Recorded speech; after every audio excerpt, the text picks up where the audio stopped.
Taylor Edwards knew a secret that could destroy the most powerful man in RIDG Lake. And today, she was going to tell it. Her hands shook as she buttoned her white shirt.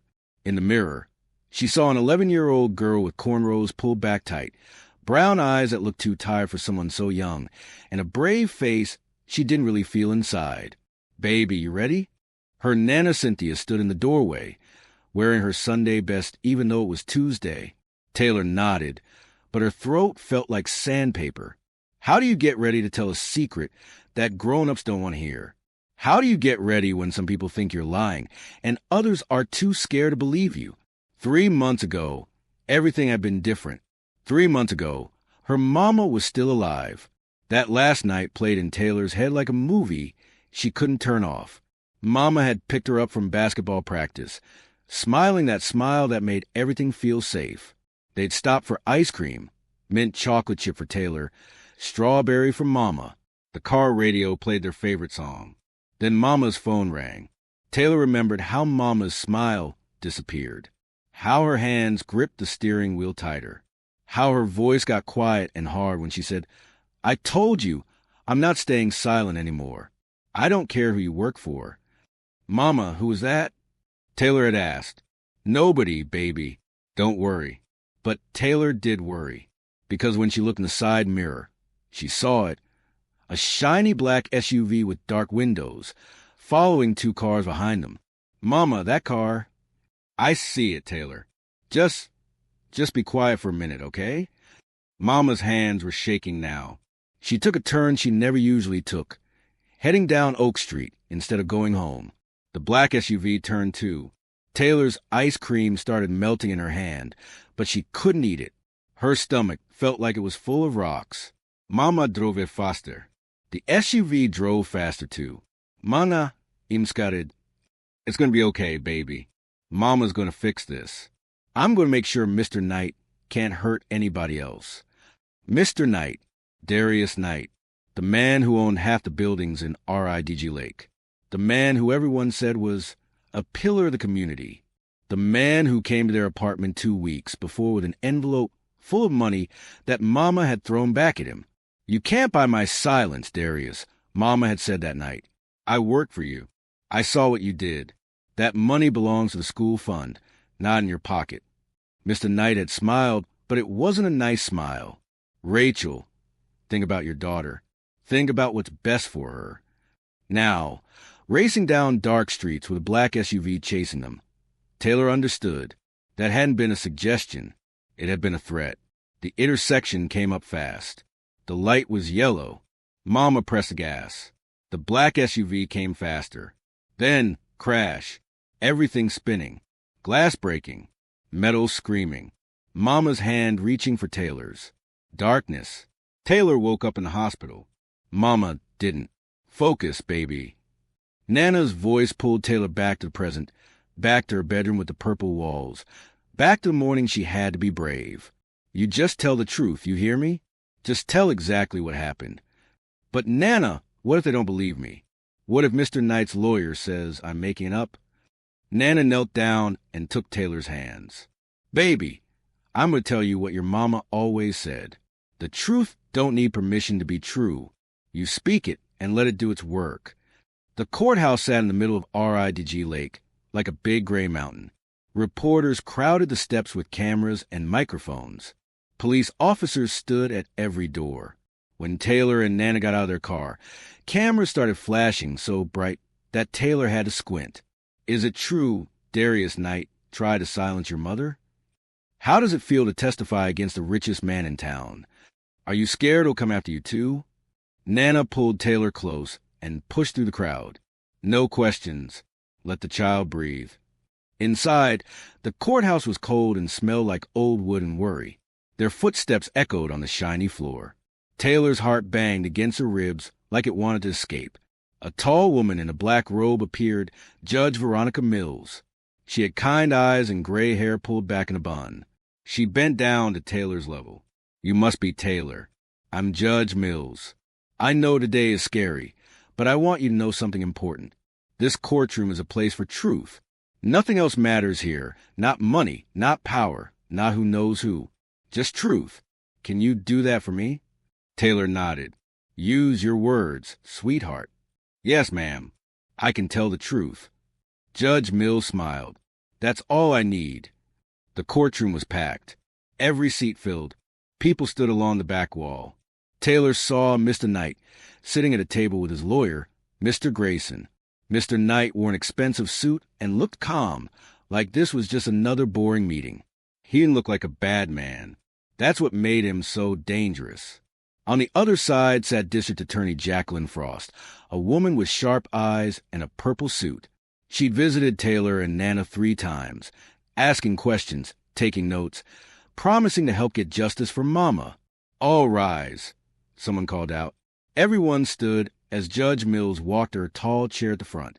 The trial was beginning. First came the other witnesses. Mrs. Chun, Mama's friend from work, testified that Mama had been collecting evidence against Mr. Knight. Rachel found discrepancies, Mrs. Chun said, her voice shaking. Money that should have gone to fixing up the elementary school, it disappeared. She had documents proving where it went.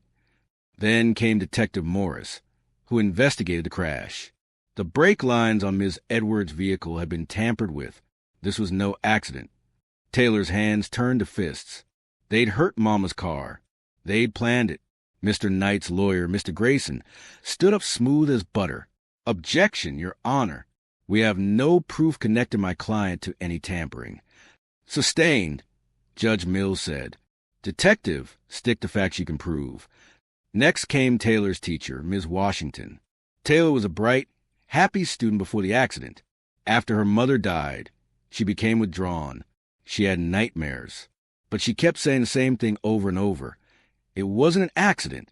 The black car made it happen. The courtroom buzzed with whispers. Finally, District Attorney Frost stood. Your Honor, the prosecution calls Taylor Edwards to the stand. This was it. The moment everything had been building toward. Taylor's legs felt like jelly as she walked to the witness chair. A bailiff held out a Bible. Do you swear or tell the truth, the whole truth, and nothing but the truth? Taylor looked at Nana, who nodded. She looked at Mama's empty seat in heaven. I do, Taylor said.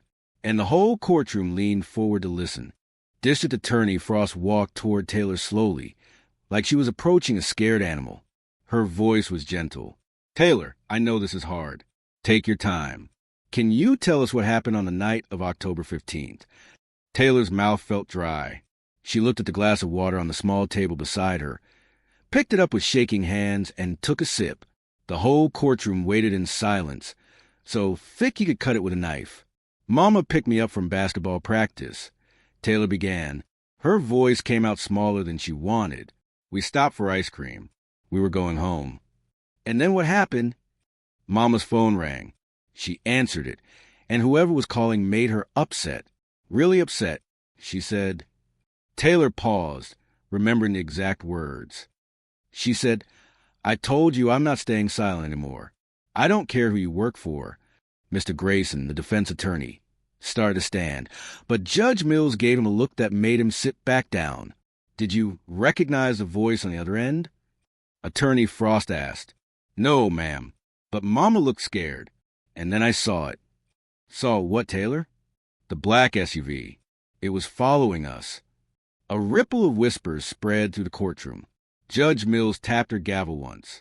Order. Can you describe this vehicle? Attorney Frost asked.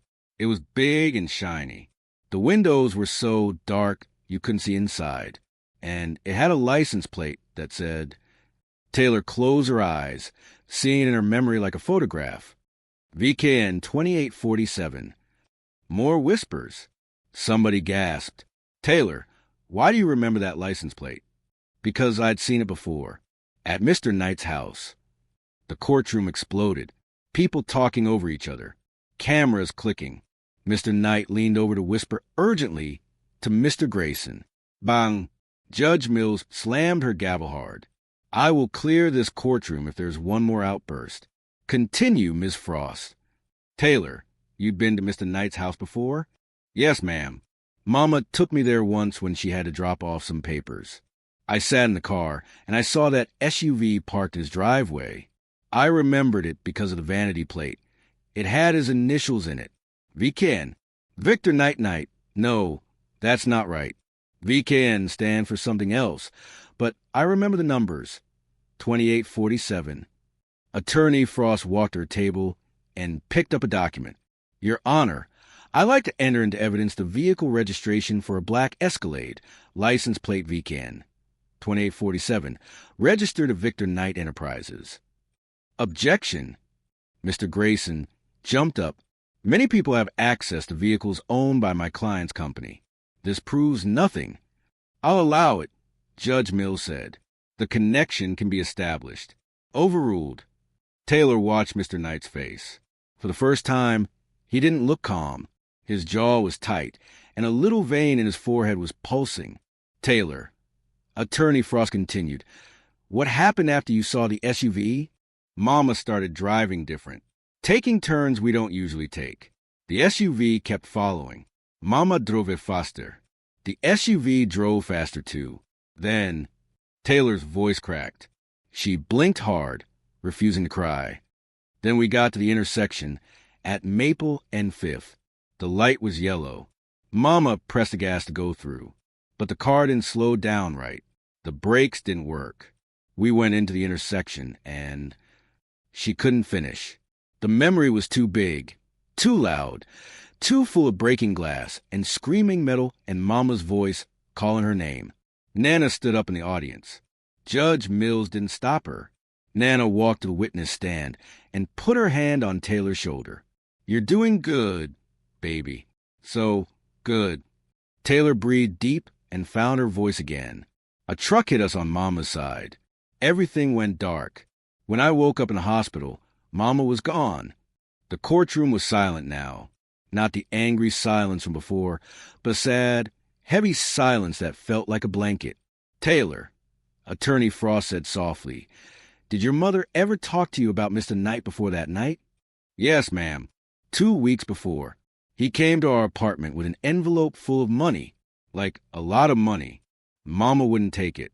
She threw it back at him and told him she wouldn't stay quiet about what she knew. What did she know? That he was stealing. Mama worked in accounting at his company.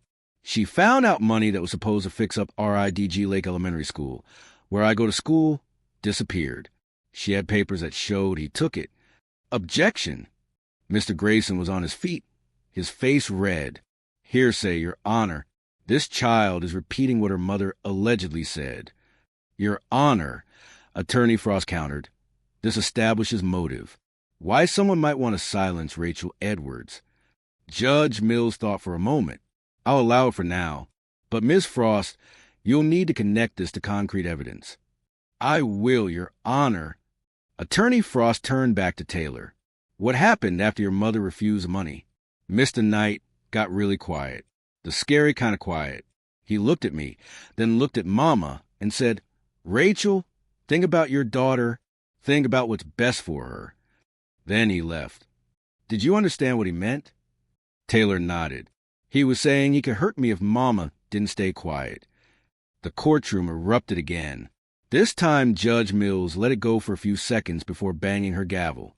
Mr. Knight was whispering urgently to Mr. Grayson now, his calm mask completely gone. Your Honor, Attorney Frost said, I have one more piece of evidence to present. It was just obtained this morning. She held up a folder.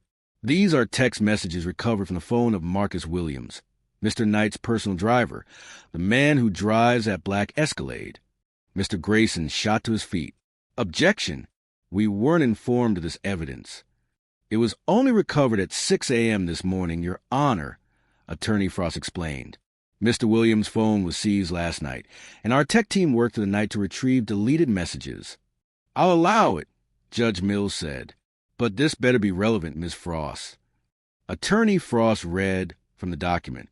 Text message from Darius Knight to Marcus Williams, October 14th, 9:30 p.m. The accountant is becoming a problem. Follow her. Report her movements. October 15th, 7:15 p.m., just hours before the crash. She's made her choice. Make sure there are no loose ends. Make it look natural. The courtroom went insane. People shouting. Reporters rushing for the doors to call their newsrooms. Mr. Knight standing up, yelling, "Those are fabricated. This is a setup." Bang, bang, bang. Judge Mills hammered her gavel. "Order, order in this court." It took 2 full minutes for everyone to calm down. Now it was Mr. Grayson's turn to question Taylor. He approached the witness stand with a smile that didn't reach his eyes. "Taylor, you've been through a terrible trauma. Losing your mother is the worst thing that can happen to a child." "That's not a question," Judge Mills said. Mr. Grayson nodded. "Taylor, isn't it possible that your grief is making you remember things differently than they happened? That you're looking for someone to blame for your mother's death?" Taylor looked right at him. "No, sir. You were in a terrible accident. You hit your head. Isn't it possible you're confused about what you saw?" "No, sir. I know what I saw. You say you saw a license plate in the dark while your mother was driving fast, while you were scared. How can you be certain you read it correctly?" Taylor's hands gripped the arms of her chair. She remembered what Nana said. "Tell the truth. Let it do its work." "Because I have a photographic memory, sir. My teacher, Ms. Washington, can tell you. I can remember every page of every book I read. I can remember faces, numbers, words. I remember that license plate because I stared at it for 10 whole minutes while it followed us. VKN 2847. I remember it the same way I remember Mama's smile and Mama's voice, and the last thing Mama said to me before the truck hit us." "And what was that?" Mr. Grayson asked, and Taylor could tell he wished he hadn't. Taylor's voice got stronger, louder. She said, "Taylor, baby, if something happens to me, you tell the truth. The truth always matters." Those were the last words my mama ever said. The courtroom was silent. Mr. Grayson had no more questions. Judge Mills looked at Taylor with something that might have been tears in her eyes. "Thank you, Taylor. You may step down." But before Taylor could move, Attorney Frost stood up one more time. "Your Honor, based on the evidence presented, the testimony, the license plate identification, and especially the recovered text messages, the state requests that Darius Knight be taken into custody immediately pending further investigation for conspiracy to commit murder." The courtroom held its breath. Judge Mills looked at Mr. Knight, who suddenly looked very small despite his expensive suit. "Request granted. Bailiff, take Mr. Knight into custody." 2 bailiffs walked toward Mr. Knight's table. The whole courtroom watched in stunned silence. Mr. Knight stood up slowly. His face had turned red, and his hands were shaking. "This is ridiculous. You're believing a child over me? I've donated millions to this town. I've built libraries, funded scholarships, supported—" "You have the right to remain silent," the bailiff said, pulling out handcuffs. "I suggest you use it." The click of the handcuffs echoed through the courtroom like a thunderclap. Mr. Grayson was shuffling papers frantically. "Your Honor, we request bail. My client is a respected member of this community. He has no prior record. He has deep roots here." "Bail denied," Judge Mills said firmly. "Given the severity of the charges and the evidence of witness intimidation, Mr. Knight will remain in custody until trial." As the bailiffs led him away, Mr. Knight turned and looked straight at Taylor. For a second, she felt that cold fear again, the same fear from that night in the car. But then she remembered something. He was in handcuffs. She was free. His power was gone. Her truth had won. Taylor lifted her chin and looked right back at him. She didn't smile. She didn't need to. The truth didn't need to gloat. It just needed to be spoken. The courtroom doors closed behind Mr. Knight with a heavy thud. Judge Mills turned to Taylor, and her stern face softened. "Miss Edwards, you are excused. And I want you to know something." She paused, and every person in that courtroom leaned in to hear. "What you did today took more courage than most adults have. Your mother will be very proud." Taylor felt the tears come then. Not sad tears. Different tears. The kind that come when you've been holding something heavy for so long, and you finally get to put it down. "Thank you, Your Honor," Taylor whispered. Nana was there immediately, wrapping her arms around Taylor as they walked back through the courtroom. People stood up as they passed. Not all of them, but enough. Mrs. Chin was crying. Detective Morris nodded with respect. Ms. Washington mouthed the words. You did it! Attorney Frost caught up with them at the courtroom doors. Taylor, Nana Cynthia, we still have a long road ahead. There will be a full trial, more questions, more days in court. But what happened today? She shook her head in amazement. That was the breakthrough we needed. The text messages, combined with your testimony. Give us a real case. A strong case. What happens now? Nana asked. Now we build. We investigate everyone connected tonight. That driver, Marcus Williams, has already agreed to testify in exchange for a lighter sentence. He's talking. And once people start talking, Attorney Frost smiled. The whole house of cards comes down. Taylor thought about that. Mr. Knight's empire, all those buildings with his name on them, all that money, all that power, built on lies and stolen dreams, built on taking money meant for her school, for other kids' futures. What about the school money? Taylor asked. The money he stole? Attorney Frost knelt down to Taylor's level. That's exactly the kind of question your mother would ask. If we prove he stole it, every penny goes back to where it belongs. RIDG Lake Elementary will get new books, new computers, maybe even a new playground. Taylor smiled for the first time all day. Mama would have loved that. Outside, the courthouse steps were packed with even more people than before. News vans lined the street. Cameras everywhere. But something was different now. The energy had changed. When Taylor and Nana stepped into the sunlight, the reporters surged forward, but they weren't aggressive anymore. They were respectful. Taylor Edwards, one reporter called out. How do you feel knowing that your testimony just brought down one of the most powerful men in the state? Taylor stopped. Nana squeezed her hand, not pulling her away, but letting her know the choice was hers. Taylor thought about Mama, about that last conversation in the car, about everything that had led to this moment. She stepped up to the microphone that someone held out. I feel... She paused, finding the right words. I feel like Mama was right. She always told me the truth matters, even when it's scary, even when powerful people don't want to hear it, even when it's hard. Taylor's voice grew stronger. My mama died because she wouldn't stay quiet about what was wrong. So I'm not going to stay quiet either. The truth always matters. The crowd erupted in applause. Not everyone. Some people still looked angry, still loyal to Mr. Knight, still unwilling to believe. But most people clapped. Some cheered. Some cried. A little girl, maybe 7 years old, broke free from her mother's hand and ran up to Taylor. She looked up with wide eyes. You're really brave, the little girl said. Taylor bent down. You know what? You can be brave, too. Anytime you see something wrong, you can speak up. Your voice matters just as much as anyone else's. The little girl hugged her. As Nana guided Taylor toward their car, Taylor saw Mr. Knight being loaded. Into a police van, his fancy suit wrinkled, his proud face looking confused and small. A crowd had gathered to watch. Some people looked happy. Some looked shocked. The whole town was realizing that power and money couldn't protect you if you did wrong. That nobody was too big to face justice. That even a child's voice could change everything. In the car, Nana turned on the radio. The news was already breaking.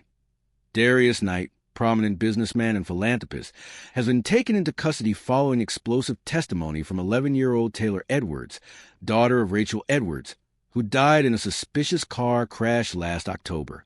Nana turned it off. You've heard enough for one day.